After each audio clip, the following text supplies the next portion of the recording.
Hello, and welcome to another episode of Casual Learning. I'm your host, John Bannan. So, what's the deal with the irrationality of atheism? Atheism is a belief that there is no God. Theism is a belief that there is a God. And more specifically in the Judeo-Christian religions, such as Judaism, Christianity, and Islam, that God is the creator of the universe and the creator of all material reality. So, why is it more rational to be a theist, and more specifically, a believer in the Judeo-Christian God, than it is to be an atheist or believing in no God at all? So, why are atheists irrational? Uh, um, when it comes to the question of the beginning of the universe, you have to understand that the beginning of the universe, with the beginning in the form of the Big Bang, is the beginning of all material reality. So it's the beginning of time and space, which we now refer to as space-time. Space-time is a four-dimensional entity physicists have come to believe is true, based on Einstein's theories of special relativity and general relativity, where the three previous dimensions of Euclidean space are combined with one dimension of time. So you end up with space-time. Space and time are actually, they're not independent. They're actually connected to one another. So you have the Big Bang created space-time. It created mass, matter, energy, gravity, all the physical components of material reality.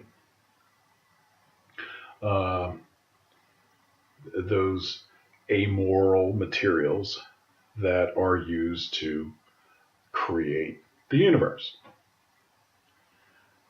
So the big question is, well, what caused the Big Bang? Now, the Big Bang is started with a singularity,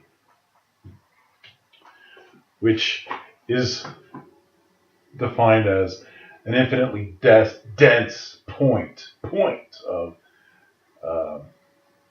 matter, space-time, whatever that means. No one knows for sure what exactly the singularity was, because there's no way to go back in time and take a sample of it and figure out exactly what it was. Nor is there any way to prove it was infinitely dense. It's only considered infinitely dense because we realize that backwards in time the universe was smaller and smaller and smaller, and that progression eventually leads to a point. Mathematically speaking, the logical conclusion is it all goes to a point, and that's why we call it infinite dense singularity. Now, whether it was actually infinitely dense or not, no one knows. But according to the theory, you go back in time, it just gets smaller and smaller and smaller until it's point structure. So whatever that really means, no one knows. It may very well not have been infinitely dense, but finite. So Big Bang happens and it expands, and space and time expands, and matter expands, and energy expands, and we eventually, over 13.8 billion years of this expansion, end up with the universe that we have, where a lot of it is simply outer space, which is a less dense form of material reality. So as the universe expands, some portions of it are much less dense than other portions of it. The least dense areas we call outer space or space-time. But outer space is still a thing. It's part of the original singularity. It's a thing. It's a material creation. Outer space is a material creation. It's not nothingness. So we know that this happened. And we know that this is the beginning of time. Because this is the beginning of material reality. Yeah, this is the Big Bang. Big Bang. And therefore we know time had a beginning. Time began here. So, not only does the scientific evidence prove that time had a beginning, you can prove the same thing through logical deduction.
So you can reach the same conclusion that time had to begin through metaphysical logical deduction. The beginningless time paradox. Beginningless meaning time had no beginning. If time had no beginning, then time could never reach the present moment, because an unlimited amount of time would have to pass to reach the present moment, which is impossible. So, if we look at it this way, and let's say, this is the present moment, and we know the present moment arrives because we're here in the present. And if you say that time had no beginning, so you could, if you look backward in time, you would just keep going and going and going and going for an infinite amount of time.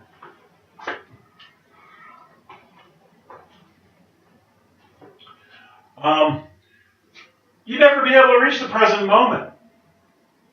Because, as each moment in time passes,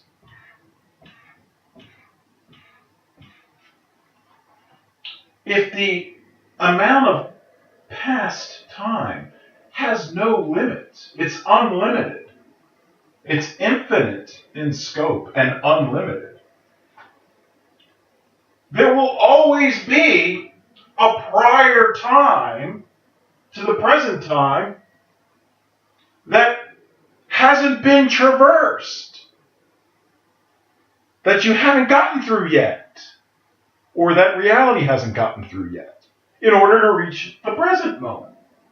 So if time is unlimited in this sense, there would always be some time that reality would have to first go through before it reaches the present time.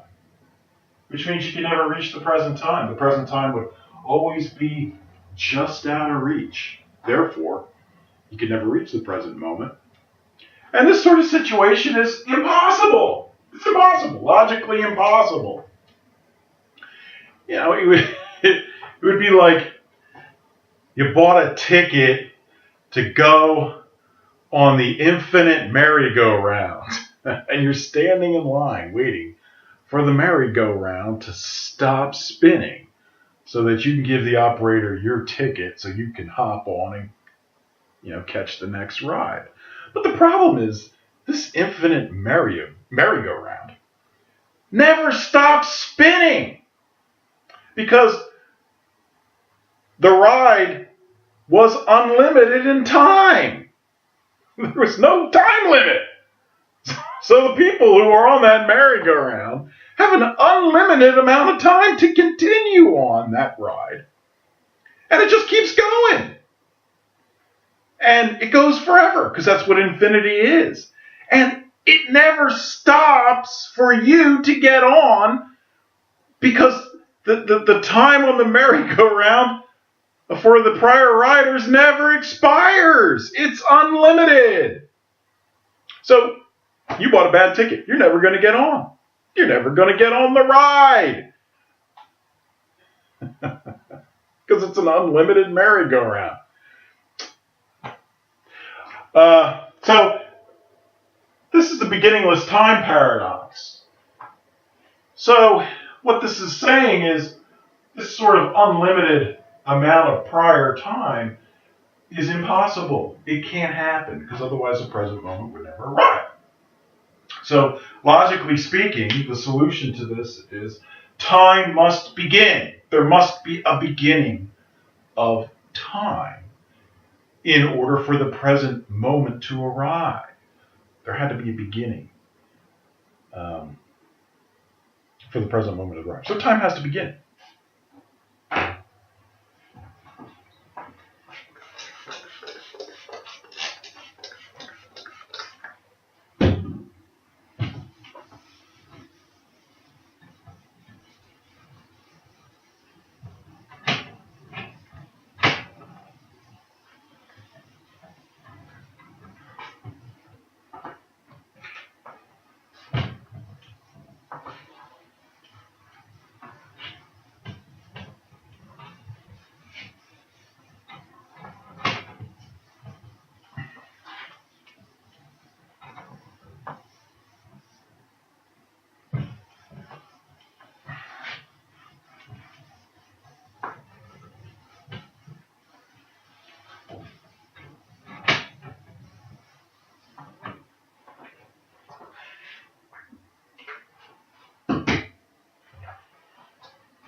So, we know time has to have a beginning.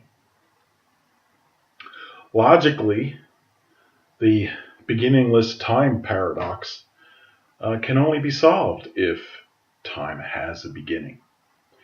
And the Big Bang sure looks like smoking gun scientific evidence that time did have a beginning.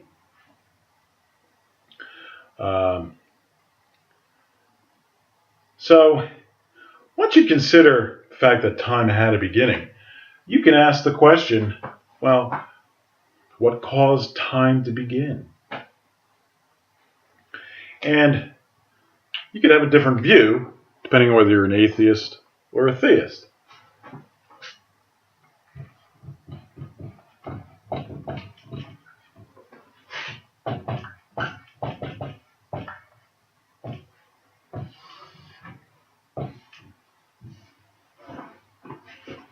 So if you ask the atheist, well, time had a beginning, so what caused time to begin? A lot of atheists will just try to argue with you that time didn't have a beginning. And you'll tell them, well, there's a Big Bang, proves that time had a beginning. And then they may start talking about cyclical universes or a multiverse. But this still doesn't get them out of the beginningless time paradox. It doesn't solve that. And some atheists will concede, yes, time had a beginning. They concede that, yeah, the Big Bang surely shows that time had a beginning. But not every atheist is going to give up on that. But even if they don't give up on the idea that time has a beginning, they still can't get past the beginningless time paradox. They can't get out of that. So they're stuck with it. So what are these guys going to say? Well, what they're going to say is, well, time had a beginning, but nothing caused it. Because there was no time for it to be caused. I like that tricky little argument there. So, no cause to the beginning of time, because there was no time for the cause. All right.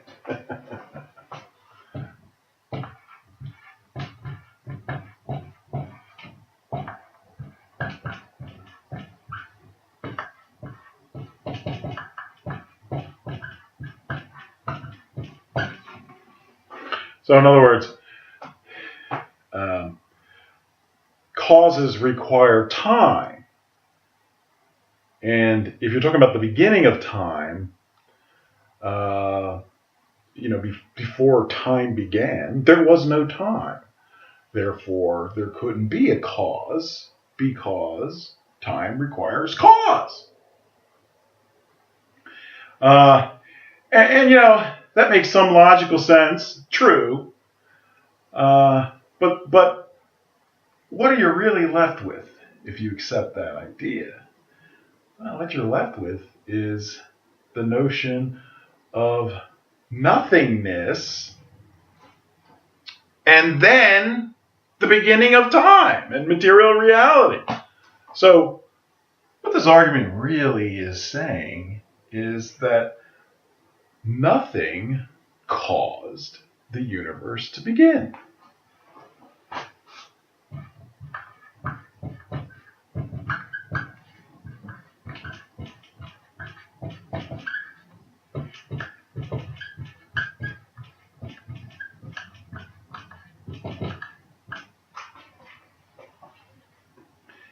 So, if you ask them, well, what was there before the universe? Their response is nothing. Nothing. But nothing caused the universe, because there was no time for any cause to exist. So,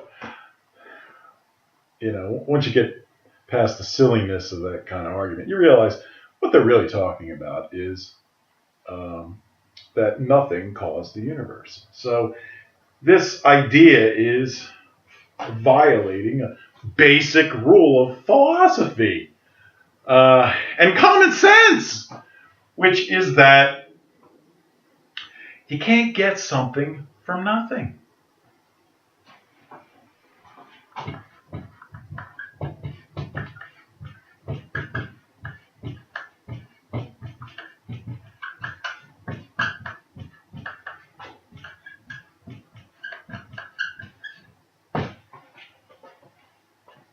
How could you get something from nothing? Nothing has nothing to give. Right? It's a basic rule of ancient philosophy. You can't get something from nothing. It's obvious. It's common sense. So, this is the central reason atheism is irrational. Because they're claiming that you can get something from nothing. But you can't! Now, if that isn't irrational, I don't know what is. So what is this really? This is an appeal to magic. Magic.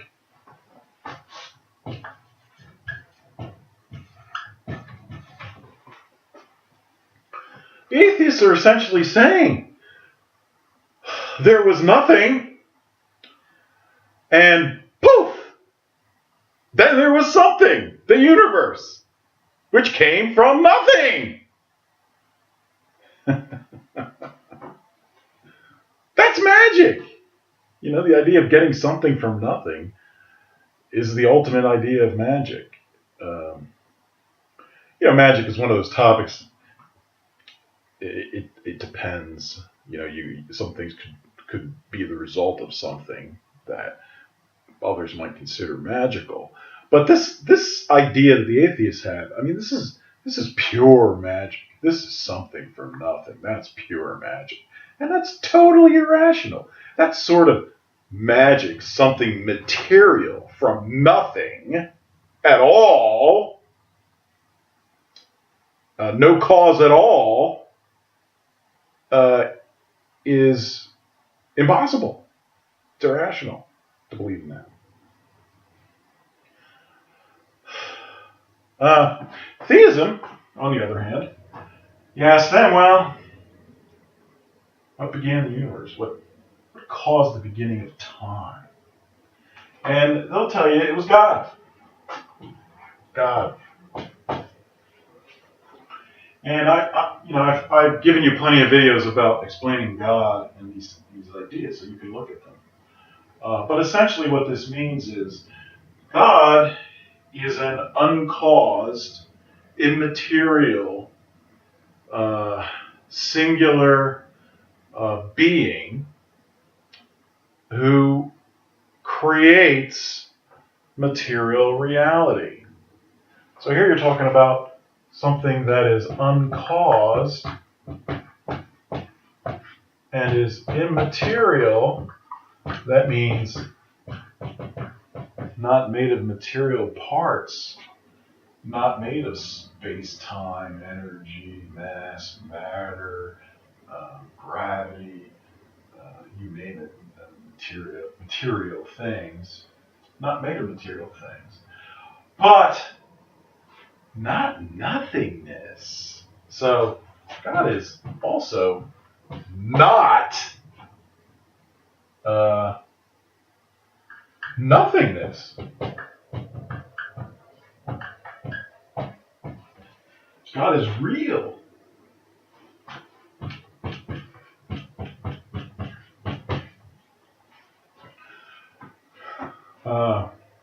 So the theist will say, well, God created time because God has the power to create material reality, which is an uncaused power given to this uncaused being with powers of omnipotence, omniscience, and omnipresence. But God is also a mystery, and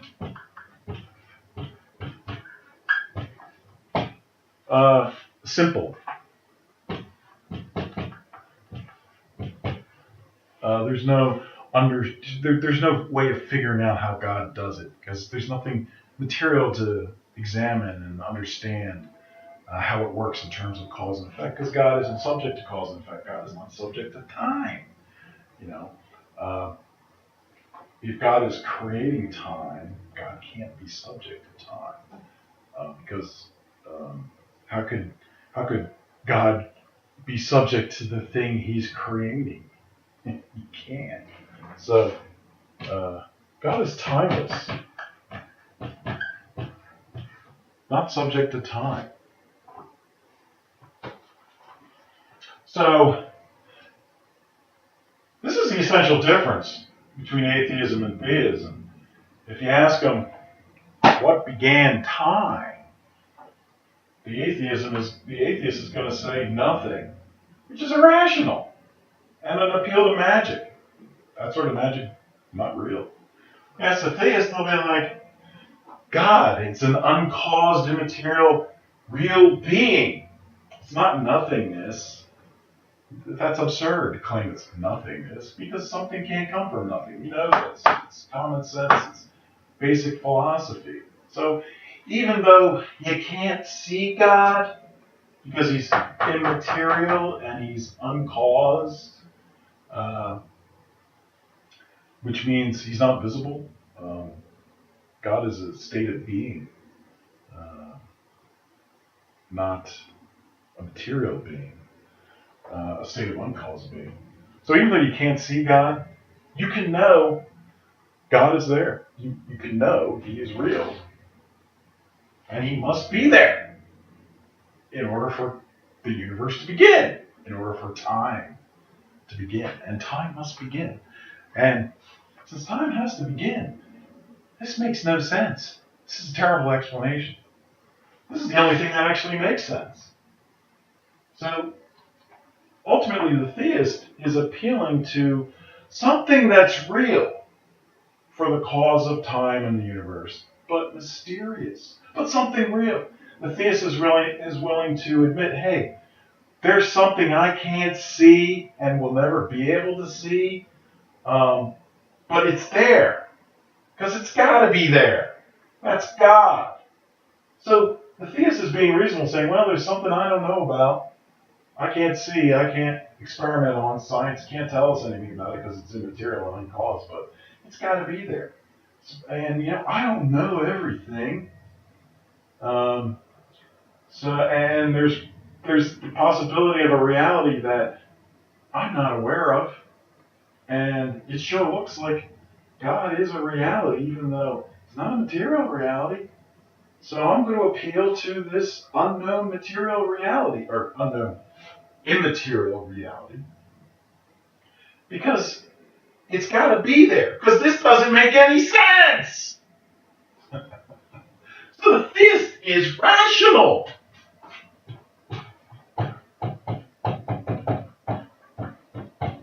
It's rational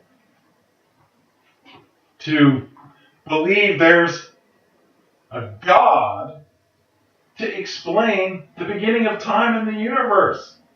Even if you don't, if this God is metaphysical and incapable of being proven in a scientific lab because He's outside material reality, nonetheless, hey, that appears to be the case.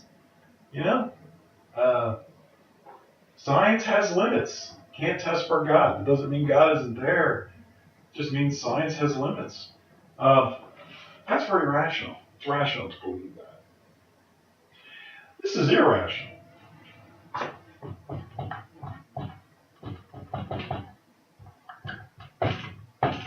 Irrational. It's irrational to think something can come from nothing, and that this sort of magic is real.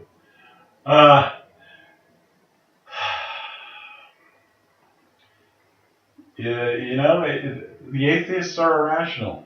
They should be theists. But they make their choice. This is not a consistent belief system. It's not a smart belief system. Ultimately, it makes no sense. It relies on magic. It's irrational. This is not a good belief system. It's flawed. This is flawed. The theist belief system doesn't suffer those flaws. It's rational. It's rational to believe in God. Very rational. And it's the smart thing to do. If you were smart, you believe in God. But there's a lot of, dumb people don't understand the consequences of their beliefs and what it ultimately leads to, which is something from nothing, which is irrational. Oh well.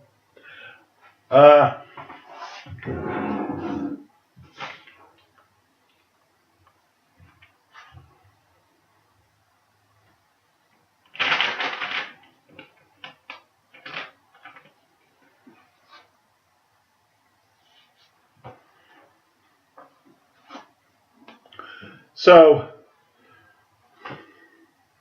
you can see that atheists are irrational. Whether they understand that or not, or maybe they need an explanation, just like this, so they understand the irrationality of being an atheist. And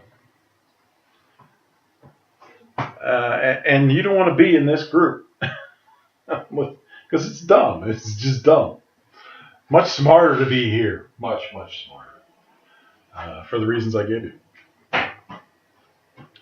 All right.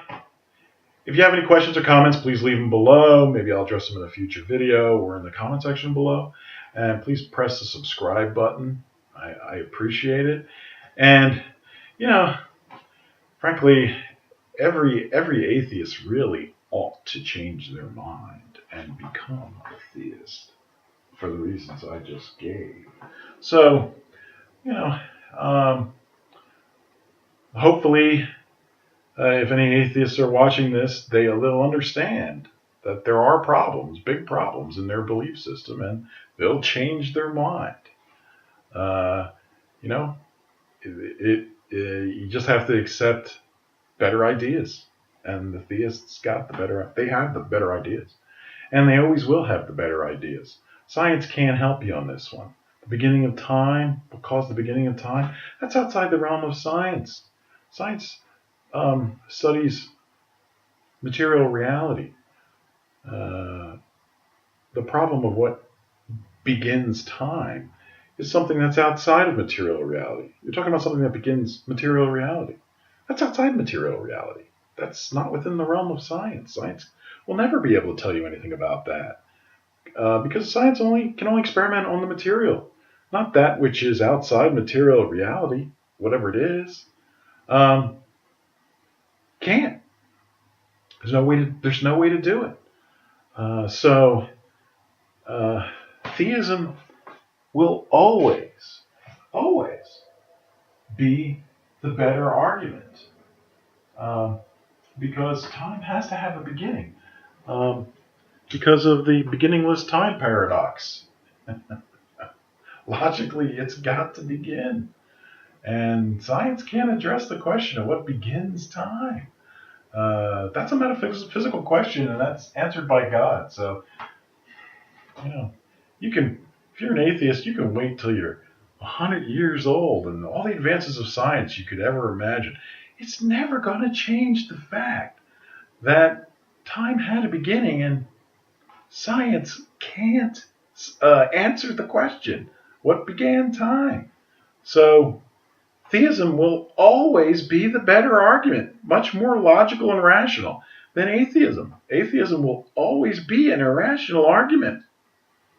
So if you're an atheist, better to wake up now than wait till you're 80 or never. All right. Take care.